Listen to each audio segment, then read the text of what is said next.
कलम India news के नए सेगमेंट सत्ता, साजिश और संग्राम में आपका स्वागत है। कलम इंडिया लोकसभा चुनाव को लेकर आप सभी के लिए आपके संसदीय क्षेत्र की पूरी जानकारी लेकर आया है। हम इस सेगमेंट में संसदीय क्षेत्र के हर उस पहलू की जानकारी देते हैं जो आपको जानना जरूरी है। सांसद का रिपोर्ट कार्ड या फिर आने वाले चुनाव मैदान में उतरने वाले चेहरे, सभी की सटीक जानकारी आप तक पहुंचाते हैं। आज बात होगी वैशाली लोकसभा सीट की।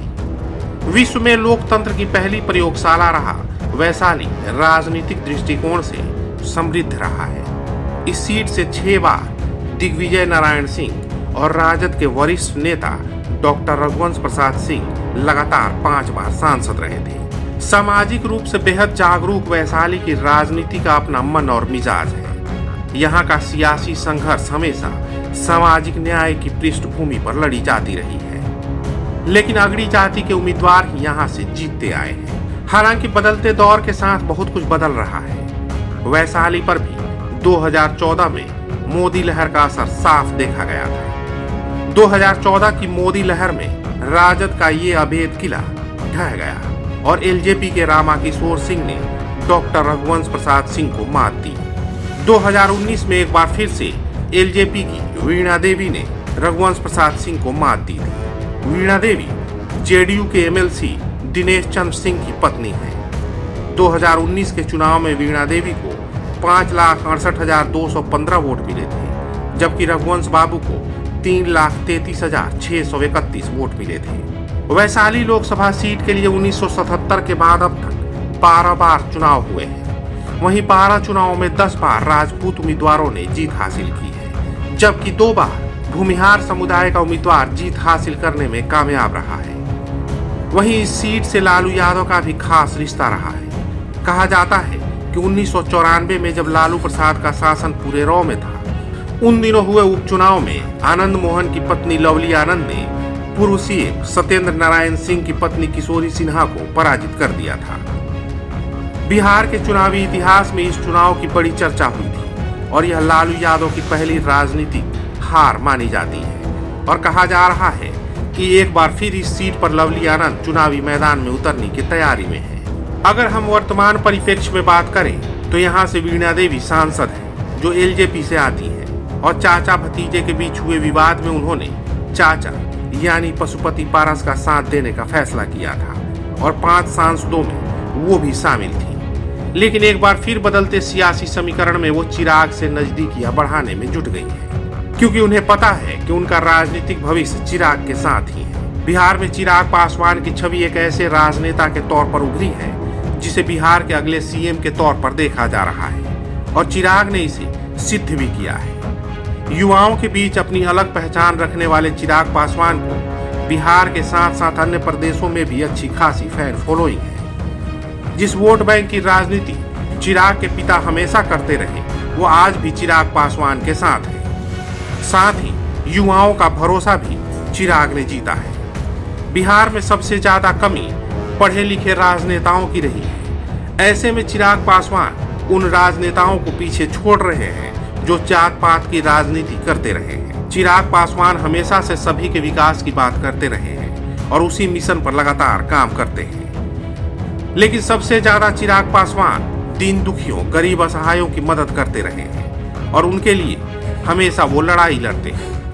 बिहार फर्स्ट, बिहारी फर्स्ट मुहिम के जरिए भी लाखों लोगों को अपने साथ जोड़ने वाले चिराग पासवान बिहार की राजनीति के भविष्य है और यही वजह है कि जब भी वो कहीं जाते हैं तो उनसे मिलने और उनका आशीर्वाद लेने के लिए हजारों की संख्या में लोग पहुंचते हैं। अब बिहार में एक बार फिर सियासी समीकरण बदल गए हैं। प्रदेश में बीजेपी और जेडीयू एक साथ आए हैं तो फिर से नए समीकरण बैठने शुरू हो गए हैं। वैशाली लोकसभा सीट पर दावेदारी भी तेज होने लगी है। एक तरफ वीणा देवी दोबारा इस सीट से टिकट फाइनल कराना चाहती है तो दूसरी तरफ कई दिग्गज चेहरे भी हैं जो इस चुनावी समर में चिराग का हाथ मजबूत करने की तैयारी कर रहे हैं। लेकिन इन सब के बीच एक नाम सबसे ज्यादा चर्चा में है और वो नाम है राकेश रोशन का। वीर बृजनाथी सिंह के बेटे और कई वर्षों से पूरी तन्मयता के साथ पहले रामविलास पासवान का हाथ मजबूत किया और अब चिराग पासवान के साथ कदम से कदम मिलाकर चल रहे हैं। जब चिराग के अपनों ने भी उनका साथ छोड़ दिया तब भी उन्होंने हर वक्त उनका साथ दिया।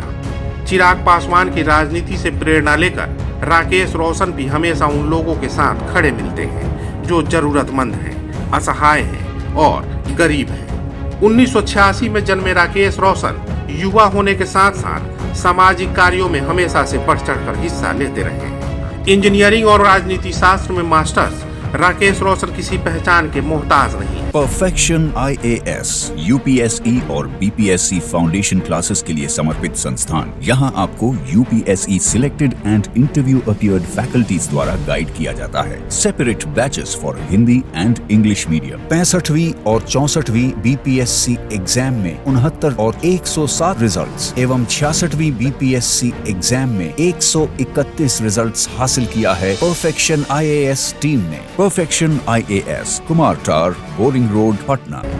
राकेश रोशन के परिवार की बात करें तो इनका परिवार लगभग 4 दशक से सक्रिय राजनीति में शामिल है और सबसे बड़ी बात यह है कि परिवार उस इलाके में राजनीति में अपना अलग छाप छोड़ा है जहां ज्यादातर राजनीतिक दलों के कार्यकर्ता चुनाव लड़ने से भी कतराते रहे हैं। जी हां, राकेश रोशन का परिवार लालू यादव के गढ़ कहे जाने वाले राघोपुर से कई बार लालू के परिवार को चुनौती देता आया है।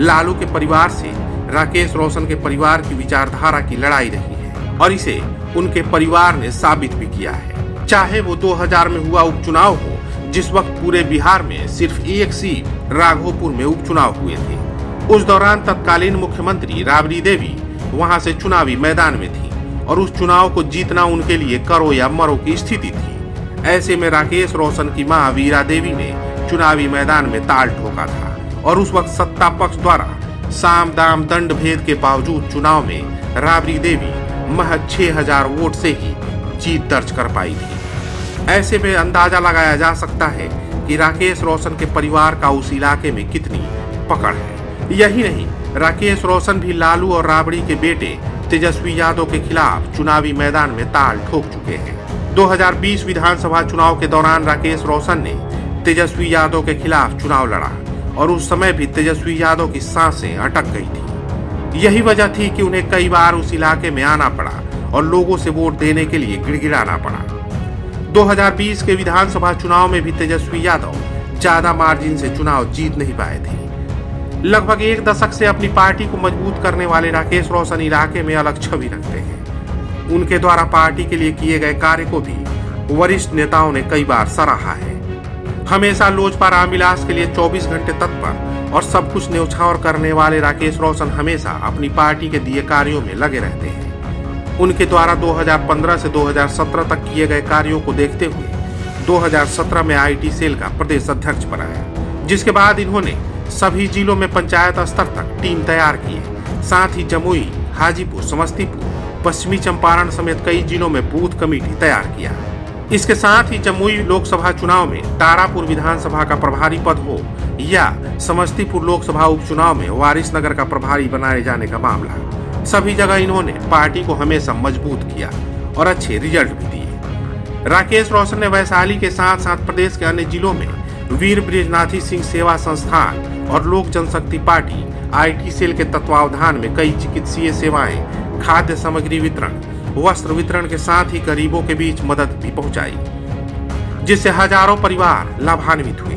हमेशा अपनी पार्टी के विचारों और सिद्धांतों के साथ मजबूती से खड़े रहे और जो भी आदेश पार्टी की ओर से मिला उन्होंने उसे पूरा किया। नए कार्यकर्ताओं को पार्टी से जोड़ना हो या सामाजिक कार्य, सभी जगह राकेश रोशन ने अपने आप को साबित किया है।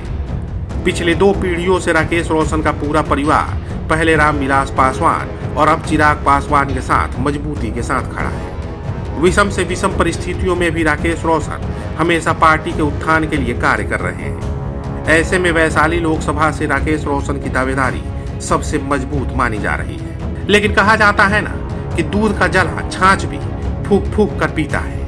कुछ ऐसी ही स्थिति इस बार लोकसभा के चुनाव में देखने को मिल सकती है। जिस पशुपति पारस को रामविलास पासवान ने इतना आगे बढ़ाया, उन्होंने उनकी पार्टी को तोड़ने का काम किया।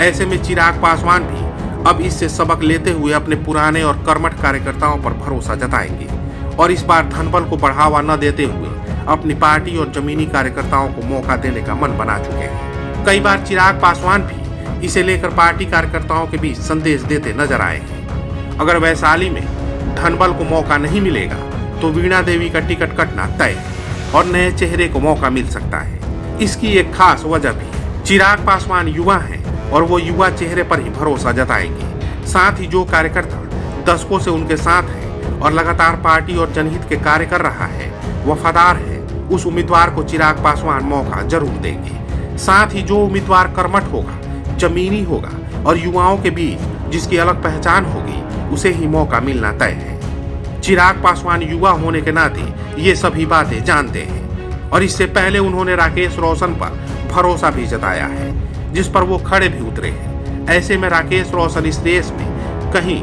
आगे निकलते दिख रहे हैं। हालांकि वैशाली में लोजपा के लिए राकेश रोशन के अलावा कई और चेहरे भी हैं जो धनबल के सहारे टिकट पाने की होड़ में शामिल हैं। महुआ के संजय कुमार सिंह हो या फिर महनार के रविंद्र कुमार सिंह। हालांकि टिकट किसे देना है इसका फैसला पार्टी हाईकमान को करना है, लेकिन इस बार धनबल और बाहुबल का चलना मुश्किल लग रहा है। वैशाली लोकसभा निर्वाचन क्षेत्र के सभी 6 विधानसभा क्षेत्रों वैशाली, कांटी, मीनापुर, बरुराज, साहेबगंज और पारू में अगड़ी जातियों का बोलबाला रहा है। यहाँ राजपूत, यादव और भूमिहार जाति के वोटर ज्यादा है। ऐसे में पार्टियां भी ऐसे ही चेहरे पर दांव खेलना चाहेगी, जिसकी संख्या ज्यादा होगी और जिसकी पहुंच जनता तक होगी। बहरहाल सुनहरे इतिहास और जनता की जटिल समस्याओं के बीच एक बार फिर वैशाली में सभी दलों ने अपनी तैयारी शुरू कर दी है, लेकिन सबसे ज्यादा निगाहें चिराग पासवान पर ही टिकी है, क्योंकि कहीं ना कहीं इस बार भी एनडीए में यह सीट उनकी पार्टी के खाते में जा सकती है। संसदीय क्षेत्र वैशाली पर हमारी पेशकश आपको कैसी लगी, आप जरूर बताइएगा और कमेंट बॉक्स में अपना कमेंट लिखकर हमें सुझाव भी दे सकते हैं। ये स्टोरी पसंद आई हो, कलम इंडिया का हौसला बढ़ाएं, हमारे चैनल को सब्सक्राइब करें, वीडियो पसंद आए तो लाइक और शेयर करें। अगर आपके पास कोई सुझाव हो तो हमें कमेंट बॉक्स में लिखें। धन्यवाद।